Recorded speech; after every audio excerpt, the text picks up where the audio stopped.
ನಮಸ್ತೆ ವೀಕ್ಷಕರೇ, ವಿಶ್ವಪ್ರಿಯ ಯೂಟ್ಯೂಬ್ ಚಾನಲ್ಗೆ ನಿಮ್ಮೆಲ್ಲರಿಗೂ ಸ್ವಾಗತ. ನಾನು ನಿಮ್ಮೆಲ್ಲರಿಗೂ ಏನು ಹೇಳಕ್ಕೆ ಇಷ್ಟಪಡ್ತೀನಿ ಅಂದರೆ, ತುಂಬ ಜನ ಈಗಿನ ಕಾಲದಲ್ಲೂ ಸಹ ಈ ಭಗವದ್ಗೀತೆಯ ಶ್ಲೋಕಗಳನ್ನು ಕಲಿಬೇಕಾ ಅನ್ನೋದೊಂದು ಪ್ರಶ್ನೆಯನ್ನು ಅವರ ತಲೆಯಲ್ಲಿ ಬರುತ್ತೆ. ಇದೆಲ್ಲ ಔಟ್ಡೇಟೆಡ್ಡು, ಇದೆಲ್ಲ ಹಳೆ ಕಾಲದ್ದು, ಈಗಿನ ಕಾಲಕ್ಕೆ ಇದು ಯಾರು ಹೇಳ್ಕೊತಾರೆ ಅಂತ ಹೇಳ್ತಾರೆ. ನಾನು ನಿಮಗೆಲ್ಲ ಒಂದು ಪ್ರಶ್ನೆ ಕೇಳ್ತೀನಿ ವೀಕ್ಷಕರೇ. ಇವಾಗ ನಮಗೆ ನಮ್ಮ ದೇಹದಲ್ಲಿ ಕ್ಯಾಲ್ಶಿಯಂ ಕಮ್ಮಿ ಆಯಿತು ಅಂತ ಇಟ್ಕೊಳ್ಳಿ. ಆವಾಗ ನಾವು ಕ್ಯಾಲ್ಶಿಯಂ ಸಪ್ಲಿಮೆಂಟನ್ನು ನಾವು ತಗೊತೀವಿ ಅಲ್ವಾ. ಅದೇ ರೀತಿ ನಮ್ಮ ದೇಹದಲ್ಲಿ ಐರನ್ ಕಮ್ಮಿ ಆಯಿತು, ಐರನ್ನ ಕೊರತೆ ಇದ್ದಾಗ ನಾವು ಐರನ್ನ ಸಪ್ಲಿಮೆಂಟನ್ನು ತಗೊತೀವಿ, ಅಂದರೆ ಗುಳಿಗೆಗಳನ್ನ ನಾವು ತಗೊತೀವಿ.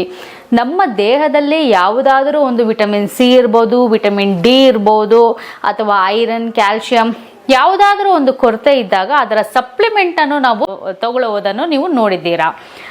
ಅದೇ ರೀತಿ ನಮ್ಮ ಜೀವನದಲ್ಲೂ ಸಹ ಎಷ್ಟು ಕೊರತೆಗಳಿದೆ ಅಲ್ವಾ. ಅಂದರೆ ನಮಗೆ ಹಣಕಾಸಿನ ಕೊರತೆ ಇರ್ಬೋದು, ಮನೆಯಲ್ಲಿ ನೆಮ್ಮದಿಯ ಕೊರತೆ ಇರ್ಬೋದು, ಎಲ್ಲ ಇರುತ್ತೆ, ಆದರೆ ನೆಮ್ಮದಿ ಇರಲ್ಲ. ದುಡ್ಡಿರುತ್ತೆ, ಕೆಲಸ ಇರುತ್ತೆ, ಮನೆ ಇರುತ್ತೆ, ಎಲ್ಲ ಇರುತ್ತೆ, ಆದರೆ ನೆಮ್ಮದಿ ಇರೋದಿಲ್ಲ. ಹಾಗೆ ಸಾಕಷ್ಟು ಜಗಳಗಳಾಗ್ತಾ ಇರುತ್ತೆ ಮನೆಗಳಲ್ಲಿ. ಸಾಮಾನ್ಯವಾಗಿ ಎಲ್ಲರಿಗೂ ಇರುವಂತಹ ಕೊರತೆಗಳು ವೀಕ್ಷಕರೇ, ಒಂದು ನೆಮ್ಮದಿ ಇರಬಹುದು, ಆರೋಗ್ಯ ಇರಬಹುದು, ಹಣಕಾಸಿನ ತೊಂದರೆ ಇರಬಹುದು. ಹಾಗೆ ಯಾವುದಾದರೂ ಒಂದು ಕೆಲಸ ಕಾರ್ಯಗಳನ್ನು ನಾವು ಮಾಡಬೇಕು ಅಂದಾಗ ಅದರಲ್ಲಿ ನಾವು ಯಶಸ್ಸನ್ನು ಕಾಣಬೇಕಾಗುತ್ತೆ. ಆ ಯಶಸ್ಸನ್ನು ನಾವು ಬರಬೇಕಂದ್ರೆ, ಅಥವಾ ನಮ್ಮ ಆರೋಗ್ಯ ಚೆನ್ನಾಗಾಗಬೇಕು ಅಂದರೆ, ಅಥವಾ ಹಣಕಾಸಿನ ತೊಂದರೆ ದೂರ ಆಗಬೇಕು ಅಂದರೆ ನಮ್ಮ ಹತ್ರ ಯಾವ ಗುಳಿಗೆಗಳು ಇಲ್ಲ, ಹಾಗೆ ಯಾವ ಸಪ್ಲಿಮೆಂಟ್ಗಳು ಇಲ್ಲ ಅಲ್ವಾ. ಅದೇ ರೀತಿಯಾಗಿ ಕೃಷ್ಣ ಪರಮಾತ್ಮನು ಈ ಕಲಿಯುಗಕ್ಕೆ ಬೇಕಾಗಿರುವಂತ ಎಲ್ಲ ಸಪ್ಲಿಮೆಂಟ್ಗಳನ್ನು ಆ ಶ್ಲೋಕದ ಮುಖಾಂತರ ಹೇಳಿದ್ದಾರೆ.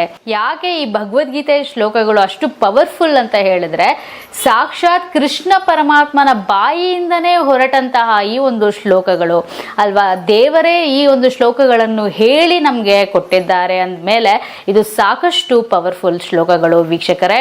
ಇದನ್ನು ನೀವು ದಿನನಿತ್ಯ ಪಠಿಸುವುದರಿಂದ ಯಾವುದಾದ್ರೂ ಒಂದು ಶ್ಲೋಕ ಆದರೂ ದಿನನಿತ್ಯ ನೀವು ಅಳವಡಿಸ್ಕೊಳ್ಳೋದಾದರೆ ಖಂಡಿತ ನಿಮ್ಮ ಜೀವನದಲ್ಲಿ ಸುಧಾರಣೆ ಅಂತೂ ನೀವು ಕಾಣ್ತೀರಾ. ನನಗಾದ ಅನುಭವವನ್ನು ನಾನು ನಿಮ್ಮ ಜೊತೆ ಹಂಚ್ಕೊತಾ ಇದ್ದೀನಿ. ನೀವು ಸಹ ಒಂದು ಶ್ಲೋಕ ಆದರೂ ಹೇಳ್ಕೊಳ್ಳಿ ಅಂತ ಕೇಳ್ತೀನಿ. ಯಾಕೆಂದರೆ ಸಾಕಷ್ಟು ಸಮಸ್ಯೆಗಳಿಗೆ ಈ ಭಗವದ್ಗೀತೆಯ ಶ್ಲೋಕಗಳೇ ಪರಿಹಾರ. ಅದನ್ನು ನೀವು ನಿರ್ದಿಷ್ಟ ಸಮಯದಲ್ಲಿ ಪ್ರತಿದಿನ ಹೇಳ್ಕೊಳ್ಳುವುದರಿಂದ ನೀವು ಆ ಚೇಂಜಸ್ ಏನಿದೆ ಅದು ನಿಮ್ಮ ಜೀವನದಲ್ಲಿ ನೀವು ಕಾಣ್ಬೋದು. ಒಂದೇ ಒಂದು ಶ್ಲೋಕದಿಂದ ಸ್ಟಾರ್ಟ್ ಮಾಡಿ ನೋಡಿ. ನಿಮಗೆ ಚೇಂಜಸ್ ಕಾಣಿಸಿಲ್ಲ ಅಂದರೆ ನೀವು ಹೇಳ್ಕೊಳ್ಬೇಡಿ. ಬಟ್ ನಾನು ನಿಮಗೆ 100% ಗ್ಯಾರಂಟಿ ಕೊಡ್ತೀನಿ, ನಿಮ್ಮ ಜೀವನದಲ್ಲಿ ಆ ಚೇಂಜಸ್ ಕಾಣುತ್ತೆ.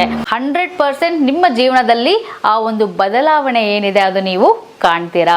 ಹೊಸದಾಗಿ ಕಲಿಯೋರು ಹೊಸದಾಗಿ ಪ್ರಯತ್ನ ಪಡ್ತಾ ಇದ್ದಾರೆ, ಇದನ್ನು ಉಚ್ಚಾರಣೆ ಮಾಡಬೇಕು ಅಂದಾಗ ನಿಧಾನವಾಗಿ ಒಂದೊಂದೇ ಲೈನು, ಒಂದೊಂದೇ ಒಂದು ಪದವನ್ನು ಹೇಳ್ತಾ ಹೇಳ್ತಾ ಅಭ್ಯಾಸವನ್ನು ಮಾಡಿ. ಒಂದೊಂದೇ ಶ್ಲೋಕವನ್ನು ನೀವು 1 ತಿಂಗಳು ಅಭ್ಯಾಸ ಮಾಡಿ. ಒಂದೊಂದೇ ಶ್ಲೋಕ ನಾನು ಹೇಳ್ತಾ ಇರೋದು, ಒಂದೊಂದೇ ಶ್ಲೋಕ ಅಭ್ಯಾಸ ಮಾಡ್ಕೊತಾ ಬಂದ್ರಿ ಅಂದರೆ ನಿಮ್ಗೆ ಖಂಡಿತ ಅದನ್ನು ಚೆನ್ನಾಗಿ ಉಚ್ಚಾರಣೆಯನ್ನು ನೀವು ಮಾಡ್ಬೋದು.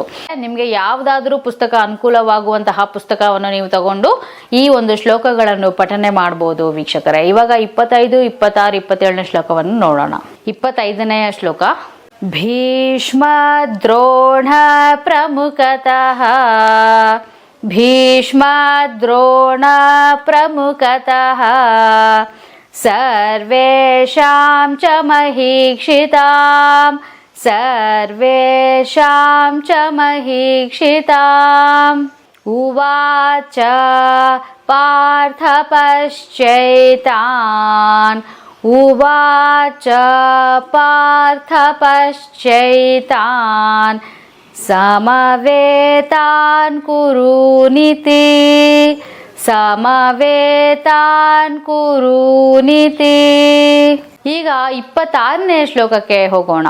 ತತ್ರ ಪಶ್ಯತ್ ಸ್ಥಿತಾನ್ ಪಾರ್ಥಃ, ತತ್ರ ಪಶ್ಯತ್ ಸ್ಥಿತಾನ್ ಪಾರ್ಥಃ, ಪಿತೃನ್ನಥ ಪಿತಾಮಹಾನ್, ಪಿತೃನ್ನಥ ಪಿತಾಮಹಾನ್, ಪಿತೃನ್ನಥ ಪಿತಾಮಹಾನ್. आचार्यान् मातुलान् भ्रातॄन् आचार्यान् मातुलान् भ्रातॄन् आचार्यान् मातुलान् भ्रातॄन् पुत्रान् पौत्रान् सखींस्तथा पुत्रान् पौत्रान् सखींस्तथा ಈಗ 27ನೇ ಶ್ಲೋಕವನ್ನು ನಾವು ನೋಡೋಣ. ಶ್ವಶುರಾನ್ ಸುಹೃದಶ್ಚೈವ ಶ್ವಶುರಾನ್ ಸುಹೃದಶ್ಚೈವ ಸೇನಯೋರುಭಯೋರಪಿ ಸೇನಯೋರುಭಯೋರಪಿ ಸೇನಯೋರುಭಯೋರಪಿ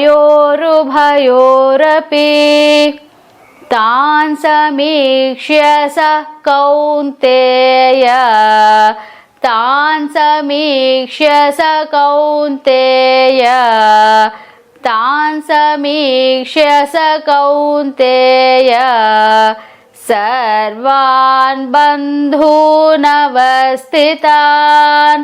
ಸರ್ವಾನ್ ಬಂಧೂನವಸ್ಥಿತಾನ್.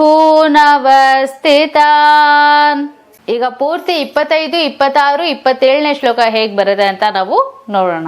ಭೀಷ್ಮ ದ್ರೋಣ ಪ್ರಮುಖತಃ ಸರ್ವೇಷಾಂ ಚ ಮಹೀಕ್ಷಿತಾಂ ಉವಾಚ ಪಾರ್ಥ ಪಶ್ಯೈತಾನ್ ಸಮವೇತಾನ್ ಕುರುನಿತಿ ತತ್ರ ಪಶ್ಯತ್ ಸ್ಥಿತಾನ್ ಪಾರ್ಥಃ ಪಿತೃನ್ನಥ ಪಿತಾಮಹಾನ್ ಆಚಾರ್ಯಾನ್ ಮಾತುಲಾನ್ ಭ್ರಾತೃನ್ ಪುತ್ರಾನ್ ಪೌತ್ರಾನ್ ಸಖೀಂಸ್ತಥಾ ಶ್ವಶುರಾನ್ ಸುಹೃದಶ್ಚೈವ ಸೇನಯೋರುಭಯೋರಪಿ